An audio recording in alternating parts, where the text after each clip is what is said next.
저도 처음에는 정말 건강원이 사양산업인가? 그럼 우리도 업종을 조금 바꿔야 되나? 좀 그런 생각을 좀 한참 했던 것 같아요. 그런데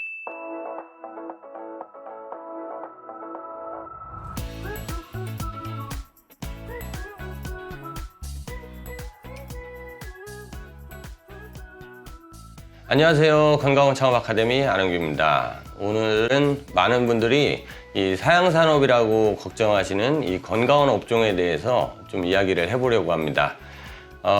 물론 뭐 지금 드리는 말씀은 이 개개인들마다 조금 차이가 있을 수 있기 때문에 그냥 제가 한 10년 정도 건강원을 운영도 해보고, 그리고 조금 전국으로 좀 잘 되는 곳과 잘 되지 않은 곳, 조금 다양한 점포를 관리하고 있는 입장에서 말씀드리는 거라는 거를 좀 참고해 주셨으면 좋겠습니다. 현재 이 건강원 창업을 계획하시는 분들 중에서 가장 큰 걱정이 바로 이 건강원 업종의 좀 비전이지 않을까 싶어요. 이 사양산업으로 접어들었다는 점인데, 그런데 여기서 중요한 건 지금 건강원을 사양산업이라고 말씀하시는 분들 좀 대부분이 이 건강원을 운영하고 계시는 분들이라는 거예요.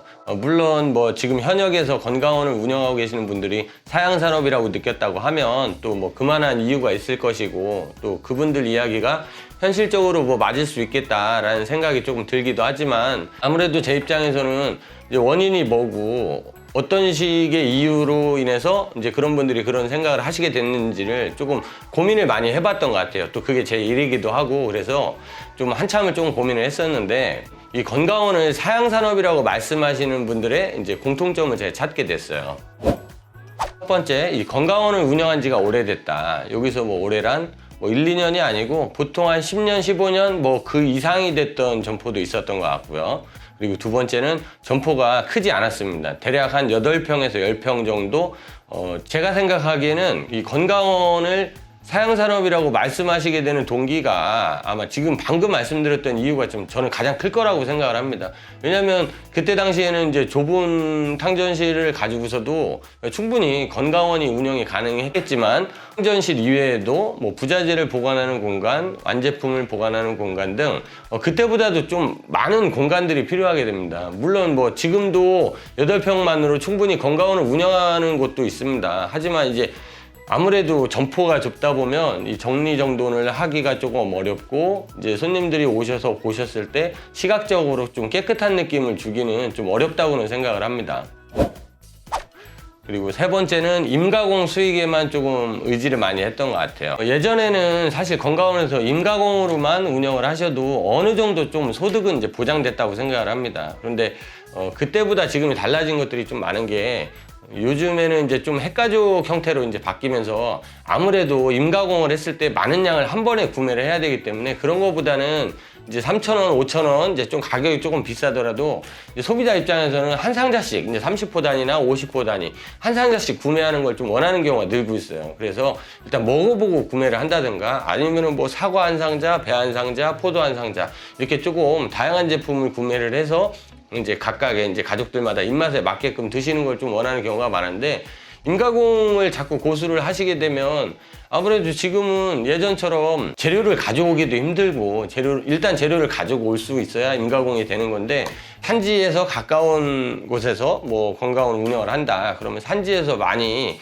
임가공 의뢰를 하기 때문에 뭐 수익 활동에는 뭐 충분히 가능하다고 생각을 하지만, 도심에서 창업을 하는 경우에는 이제 요즘 고객들은 가져오는 걸 힘들어합니다. 그래서 이렇게 좀 달라지는 점을 조금 감안하셔야 될 것 같아요. 네 번째는 세 번째랑 좀 비슷한데, 이 오프라인에서만 좀 활동을 좀 했던 것 같아요. 이 온라인을 활용하지 못하고 이 제한된 이 오프라인에서만 이렇게 동네 주변 지인분들이나 아니면 동네 분들 대상으로만 좀 영업을 했던 것 같습니다.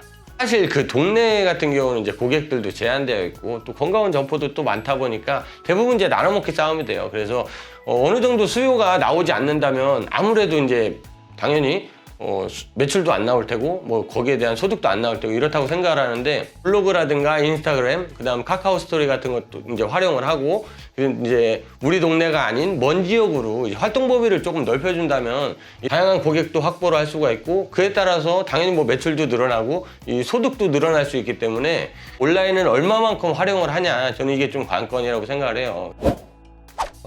저는 이 과거에 비해서 이 각자 이 소득이 조금 높아지고 자신의 건강에 조금 아낌없이 투자하는 지금 시기에 이 건강 관련된 이 업종의 전망은 저는 조금 높다고 생각을 합니다. 그리고 실제로 건강기능식품의 판매량은 해마다 3%에서 5%, 많게는 좀 그 이상 늘어나고 있다고도 하는데 이런 데이터 역시 건강원 업종이 사양산업이 아니라고 저는 증명하고 있다고 저는 이야기를 하고 싶어요. 다만 앞서 말씀드린 대로 기존에 운영되고 있는 이 건강원 방식에서 벗어나지 못한다면 아무런 대비와 전략 없이 좀 막연하게 창업을 시작하거나 유지한다면 저는 정말로 그분들이 말씀하시는 것처럼 사양산업이 될 수 있다고도 생각을 하고 있습니다. 그래서 제가 지금 오늘 쭉 말씀드린 것들을 요약해서 이제 한 줄 평으로 말씀을 드리면 이 건강원은 사양산업이 아닙니다. 세대교체 시기입니다. 이렇게 말씀을 좀 드리고 싶어요. 오늘은 건강원 업종이 왜 사양산업이라고 불리우는지에 대해서 저의 개인적인 생각을 좀 말씀드렸는데 제가 좀 말주변이 없어서 제 생각을 좀 올바르게 전달을 했는지는 모르겠습니다. 조금 부족하긴 하겠지만 오늘은 여기서 마치도록 하고요. 다음 시간에는 건강원 창업 관련 또 다른 주제를 가지고 찾아뵙도록 하겠습니다.